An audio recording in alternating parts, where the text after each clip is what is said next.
ำงานหนักเพราะอยากเห็นแม่พักผ่อนจิตใจอาวรณ์ถึงตอนแม่นั้นลำเค็ญสิ้นสวยสักคืนเสื้อตัวงามบอกเคยได้เห็นเลี้ยงลูกบนทางลำเค็ญลูกเห็นแม่เหนื่อยมาพออยู่กทม.สานก่อเพื่อแม่ทุกอย่างทำงานรับจ้างหาทางสร้างฝันวันรอได้เงินบาทใดอย่ารอให้แม่ต้องเอ่ยขอส่งรายเดือนมารอ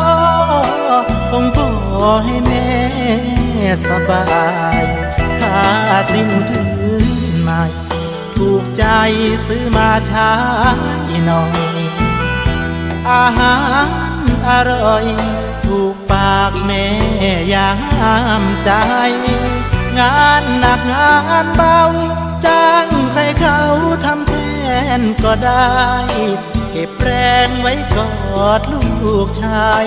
ในวันที่กลับคืนนาลูกทำงานหนักเพราะอยากเห็นแม่พักผ่อนสิ่งใดบั่นทอนปล่อยวางเสียบ้างเถิดนาลูกเสียเหงื่อไปบ่เสียได้ดอกนะแม่จ๋า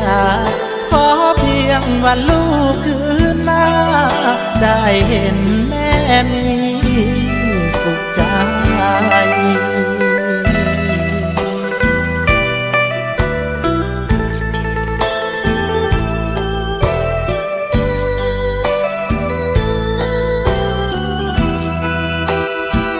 ลูกทำงานหนัก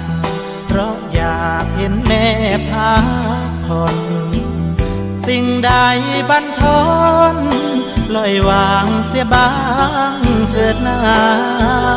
ลูกเสียเหงื่อไปบ่เสียได้ดอกนะแม่จ๋าขอเพียงวันลูกคืนหน้าได้เห็นแม่มีสุขใจ